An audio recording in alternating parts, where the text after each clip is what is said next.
Well, there we have it. XRP is not a security. You are now a graduate of what I believe has been the most painful bear market in history, specifically because you are an XRP holder and you've endured this whole time, this whole bear market, the painful long duration of this bear market, in addition to having the court case on top of us as well. And all of that is now relieved. So massive congratulations to you. Massive congratulations to me. Leave your golf claps in the live chat in the premiere here and in the comments as well. But the main question that people are asking now that we've seen the price go from 47 cents to 94 cents in a single day, and it wasn't even just a single day, it was like 3 hours that happened. It was crazy and it was so fun to watch. If you want to relive those moments, or if you didn't catch the live stream where we watched this happen live, like in the screen in front of me, it was so much fun with the community. You can watch the live stream, you can click the eye in the top right hand side here and you can watch that live stream back. So we've seen this price action, we saw the price move up, it almost hit a dollar. But what now? What are we going to see now from XRP? Because we've had this nice pump. It's nice because the vast majority of people in this community probably are in profit at this point,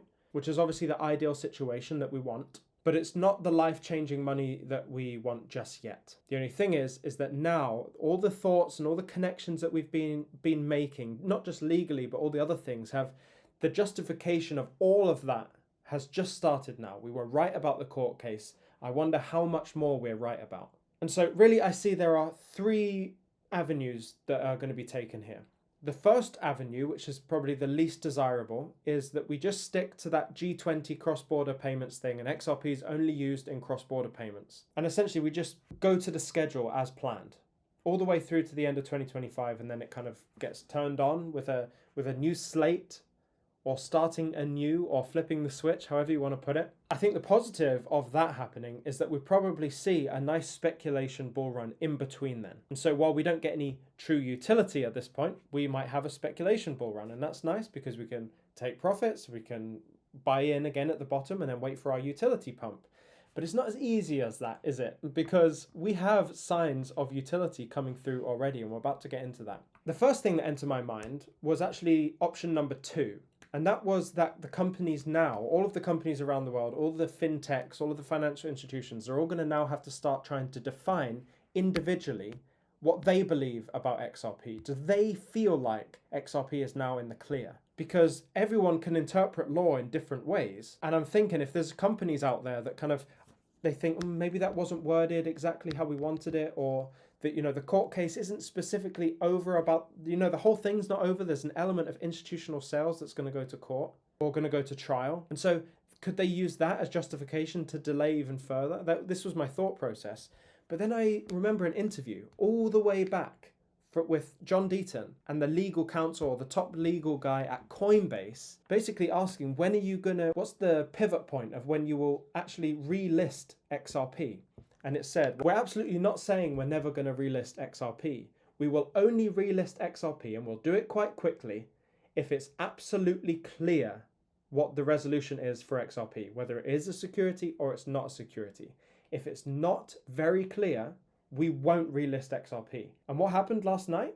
Coinbase relisted XRP. So what does that tell us? It tells us that some of the best lawyers in the world in this space are at Coinbase, and they have relisted XRP, meaning the decision from the judge to say that XRP, the token, is not a security must have been very clear. I mean, the speed that they got it back up on Coinbase, it was faster on some other exchanges, but Coinbase got it up there so fast, it shows how clear the result must have been. And so with that argument, I look at all of the other companies who might have their own legal teams looking at the decision that the judge has made and whether they think it's clear enough to start saying, well, yes, now let's use XRP.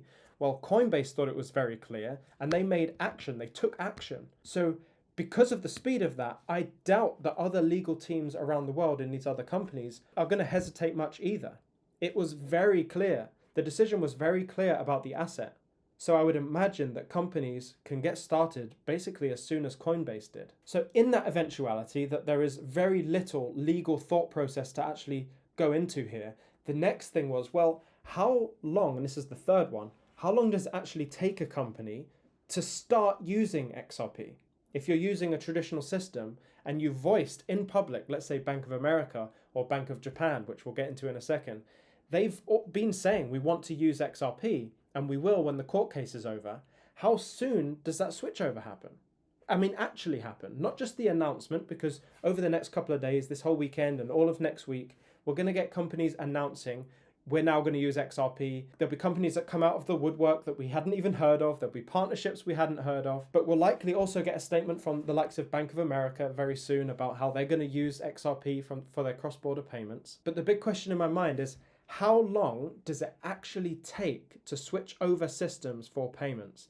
Now, this is a question I'm going to ask on an interview, hopefully later today. I may be interviewing someone from Ripple later today. An ex-employee of Ripple who's moved on to do other things, but is very enthusiastic about everything Ripple, of course, and XRP. You might be able to give us some insights into the complexities underneath these business systems and how easy or difficult it might be to switch those things over. So stay tuned and make sure you're subscribed to see that interview come out.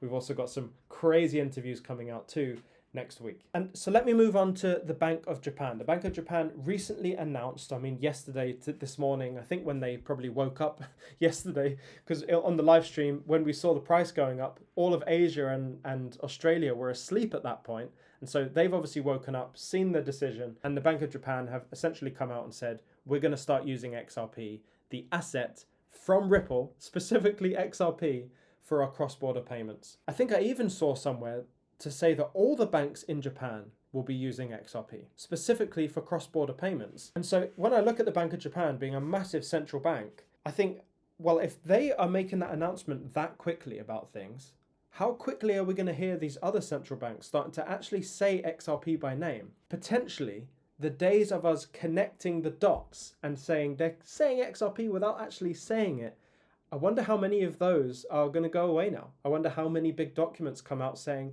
we're going to use Ripple's asset XRP for this situation. We're also going to get the whole world of defining what XRP is. Maybe it's a new word, or maybe they slot it into stablecoin, or something. But talking about the Bank of Japan saying they want to use XRP leads me now to look at FedNow, right? Because we've got FedNow happening in 6 days. It's going live. Now, it is going live domestic only, so it's not cross-border. We're not going cross-border at the launch of FedNow. XRP's primary use case, and the reason it's so desirable, is for cross-border. So we can kind of reduce our excitement for price action. Who knows, maybe it does go crazy. But we're certainly reducing it because it's not offering cross-border. And we're specifically talking about FedNow right now. We're not talking about Bank of Japan or anything, because if they started using it on the same day, then the price would go up accordingly. So the big question right now is, how long does it take, again, for a team to decide we're now using XRP? And not just decide. You can decide, but then there's the implementation process. So when we look at the likes of Finastra or Temenos, which is really hard for me because there's a word in Spanish called tenemos, and I really struggle saying temenos. It's like saying a tongue twister. But these two companies, we know that they want to utilize XRP. So is a week, is 7 or 6 days enough to switch over their offering to actually use XRP in their offering, in their service for FedNow? This is the big question. And how many other companies? I mean, this is the most exciting moment, because we're going to be sat here the weekend, there might be some news comes out. Every piece of news that comes out is going to be exciting at this point, right? We're going to get companies mentioning XRP by name, saying we're going to use their assets.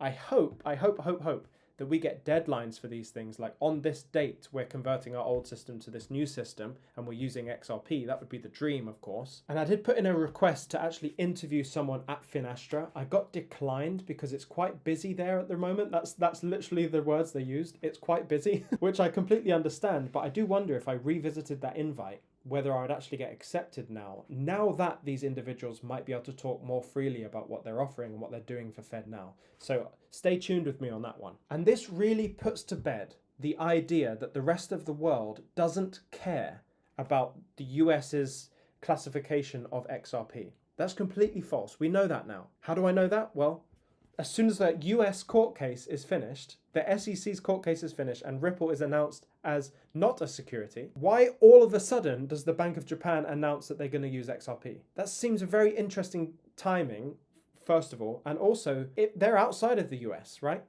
With that theory about having the rest of the world not care about what the US says and they can just use it anyway, Well, that's gone now, right? Because Japan obviously did care about the US's ruling. So how many other countries were in that same position as Japan? The rest of the world were following this court case and the result. Now that that result is clear, as evidenced by Coinbase relisting back on their exchange, it's clear. It's going to be exciting to see how many companies come out and say they're going to use XRP. And so let's get into the price action talk. What's going to happen to the price here? So we saw the price of XRP go up from 47 cents all the way up to 94 cents live on stream. It was so much fun to watch. And we were getting exchanges just listing XRP again. Coinbase came a little bit later on, but Coinbase's relaunch of XRP didn't seem to affect the price that much, which was quite interesting. The other exchanges and that releasing of the news influx of traffic did make a difference. But when I look at the price chart, it seems like we've leveled off. And this I find quite fascinating, because if this was a true speculation pump, right, I'm putting it this way, and it might be a bit early for me to say this, we'll see how it develops. And of course, I absolutely could be wrong. But the price shoots up. It comes down just a modest amount, because that would be the speculation dip, right? Everyone's selling at that point. And the price has just remained solid at about 80 cents. So my question is the new floor now up there at 80 cents? Because utility has brought it up to 80 cents. Speculation brought it up to 94 cents, but utility brought it up to this level that we've kind of leveled off at. I also know that during these times when we have these massive pumps in the price, during the initial part and the full bull run, to be honest, you have these moments where the price rockets up, stabilizes for a day or two, and then rockets up again. And it's kind of this process that goes back and forth. You also get some mega drops in that time. So we're fully prepared for that. The only difference is that every time we've seen a bull run and price movement before, every single time before this, 100% of the time, it's been speculation. It's been people buying and selling based on what they think is going to happen. It has never been utility as a driver for price. So here we are in a moment where the Bank of Japan are going to switch on XRP at any moment for their transactions. And who knows how many billions they do every single day. We've got Fed now coming live on the 20th of July. Who knows how much XRP their partners are going to be using for these transactions. We've got Bank of America who have promised that they want to use XRP when this court case is over. So expect their announcement imminently. Now that there is clarity on that asset, how much utility is going to be brought forward? And there's an argument to say that the more of these we get, the higher the floor price is for XRP. And we've known this about a purely utility-based environment. But we have to acknowledge that as time goes on, we're going to have this duality of mind where there's speculation and utility all at the same time, which greatly affects how the price comes down for XRP. Because it doesn't come down the same way if there is utility involved. If it's speculation, the price will come down in a bear market, 97%, as it has done every single other time. But now, is it different? That's the big question. Let me know what you think about that question in the comments below. Is it different right now? Or is it just the same speculation environment as it has always been 100% of the time in the past? Is it different this time? I'm going to be away on Monday, Tuesday, and Wednesday, but I'm going to do my best to actually have content come out during those days. I have content backlogged, so you have to also let me know, now that we're in the weeds of the video, I've got videos about documents that were supposed to go out yesterday about the World Bank and all of this stuff, but it was all pre the Ripple news, okay? If you are interested in seeing that video come out, I can put it out on Monday. I've also got documents from the HSBC about their millionaires report and their family office report about cryptocurrencies. If these documents are still of interest to you, acknowledging that XRP is there's bigger news out there right now, let me know and I can use those videos to go out while I'm away. Also, while I'm away, if I get a cheeky moment, I might just come on and make a video if something big happens. But remember, I am actually on vacation, so it has to be big news. Additionally, in the next coming weeks, No Emotion. What did I point here? I don't mean to point here. I mean to point here. The No Emotion Classics t-shirts will come out. We'll also have limited edition Rising Phoenix shirts. We'll also have the No Emotion University College Graduate t-shirts that come out as well.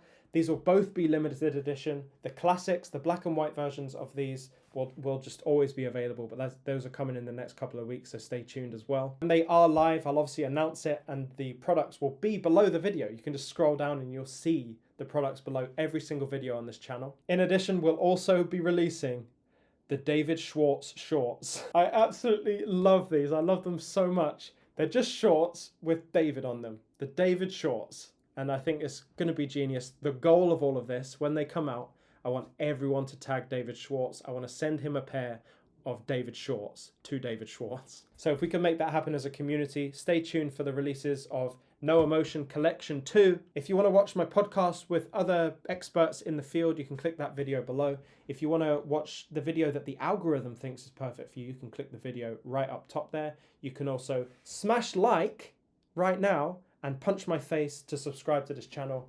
Stay emotionless, and I'll see you in the next one.